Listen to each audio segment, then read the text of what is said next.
আৰু এতিয়া তেখেতৰ উকিল কোনোবা আহিছে, আহি কৈ আছে যে তেওঁলোকৰ মুছলমান মানুহে 4খন বিয়া পাতিব পাৰে। এই কথাটোত কিন্তু মই এটা কথা ক'বলগীয়া আছে যে যিজন জিয়াউৰ ৰহমানে নিজকে নামৰ তলত জাতীয় সেৱক বুলি কয়, যিজন জিয়াউৰ ৰহমানে অসম প্ৰথম সদায় আৰু চিৰদিন বুলি কৈ থাকে, সেইজনে কিন্তু অসমৰ ৰীতি নীতি, অসমীয়া মানুহৰ ৰীতি নীতি নামানে। তেখেতে সেই তেওঁলোকৰ চিলতীয়া মিয়া সমাজখনৰ 4জনী বিয়া পতাৰ ৰীতি নীতিখিনিহে মানে। আৰু 4জনী বিয়া যে পাতিব মুছলিম মানুহে যে পাৰে, 4জনী বিয়া এনেই পাতিব নোৱাৰে। প্ৰথম পত্নীৰ পাৰ্মিশ্যন লাগিব আৰু সমান অধিকাৰ লাগিব।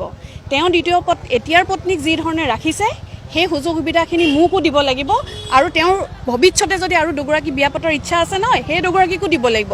তেনেকৈহে পাৰে 4জনী ৰাখিবলৈ, এনেই 4জনী ৰাখিব নোৱাৰে।